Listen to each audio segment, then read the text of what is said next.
faktor risiko kita jaga supaya paling utama habis operasi jangan terjadi infeksi. Oke. Nah, caranya apa? Jangan kena air minimal 3 hari sampai seminggu. Kalau zaman yang dulu manual ya, karena lukanya lebar, jangan kena debu, ditutup. Nah, sekarang ini itu yang dulu jadi seperti menakutkan. Nah, teknologi sekarang kita lukanya kecil, 2,2 mili, pakai mesin ultrasound, pakai laser.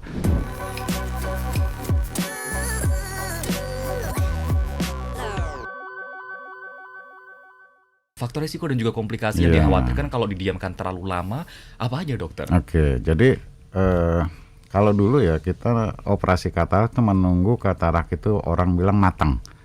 Matang itu kalau kita di kedokterannya udah masuk ke grade 4, grade 5 gitu. Itu kataraknya keras, membatu kayak batu cincin malah kalau dikeluarkan. Nah, dulu karena manual kita membuat luka operasi di mata itu sekitar 7 sampai 9 mili lah, sepertiga diameter kornea ya.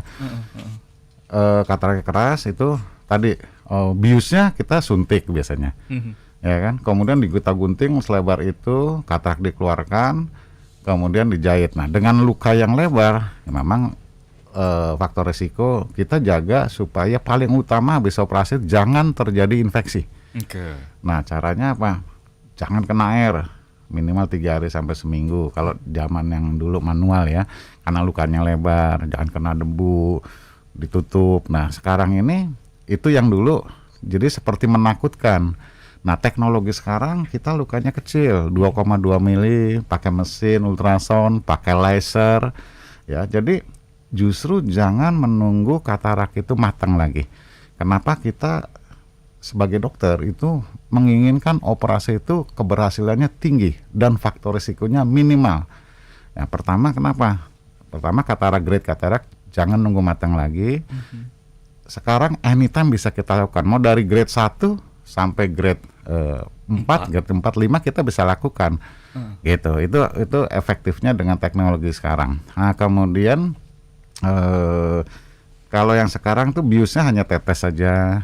Kemudian luka insisinya hanya 2 mili, katarak dihancurkan, pakai laser lebih efektif energi yang digunakan, sehingga 1 day post op atau 3 days post op itu pemulihannya lebih cepat dibanding pakai ultrasound. Memang yang sekarang ini terbanyak tuh ultrasound, vakoemulsifikasi, kita lakukan. Nah, kalau udah masuk ke arah teknologi tinggi, high demand gitu ya, itu akhirnya masuk ke laser. Nah, tujuan operasi katarak sebetulnya apa sih? Kalau dulu menghilangkan lensa kataraknya saja, tapi paradigmanya sudah berubah. Dulu dari gelap menjadi terang. Sekarang bagaimana paradigma itu berubah menjadi kualitas penglihatan.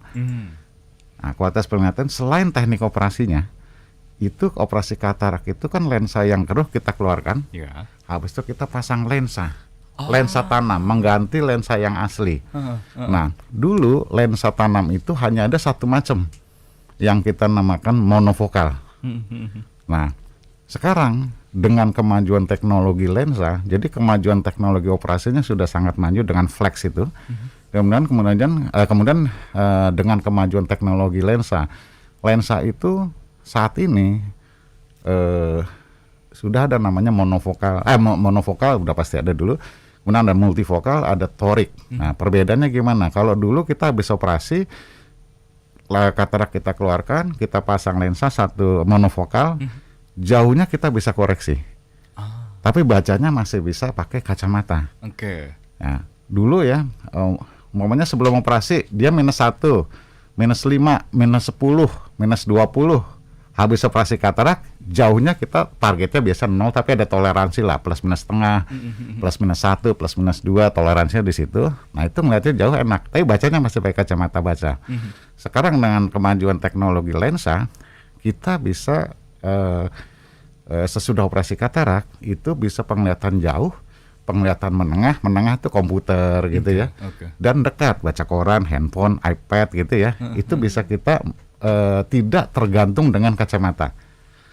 Itu jadi sangat maju sekali. Makanya dengan kemajuan lensa ini teknologi operasi jadi ditingkatkan lagi dari ultrasound menjadi pakai laser, meminimalkan energi gunakan, kemudian akurasi dari hasil operasi lebih terukur. Karena kita sebelum melakukan operasi kita hitung di komputer dulu, habis itu yang dibilang semi robotik kita setting di komputer, masuk di operasi, laser yang main, kita lihat, kita nonton dulu, saat udah selesai pakai laser, ya laser sekitar 30 detikan lah.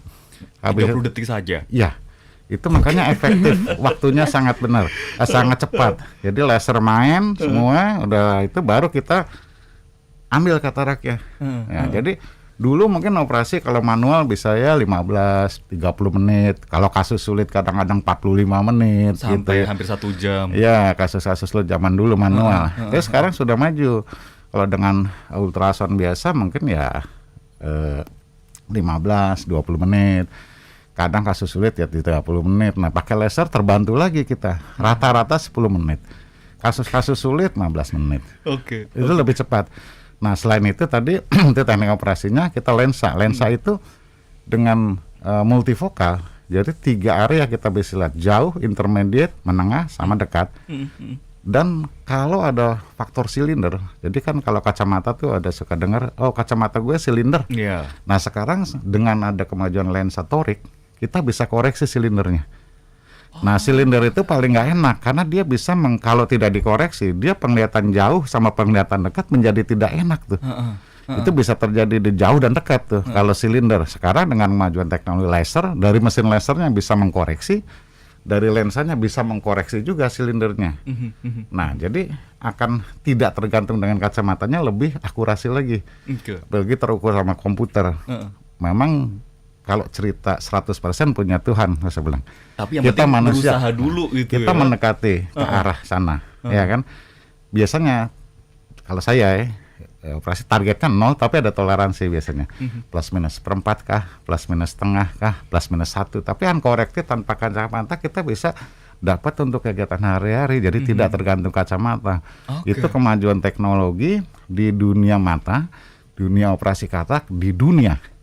Jadi nggak di Indonesia, di dunia. Karena dengan teknologi ini mobilisasi pasien, masyarakat, aktivitas itu sangat terbantu sekali. Betul. Makanya kita Indonesia dengan JSI Hospital Clinic kita ya meningkatkan kualitas teknologi itu, karena ya di bidang kedokteran itu selain ilmunya, selain teknologinya, mesinnya, SDM-nya juga.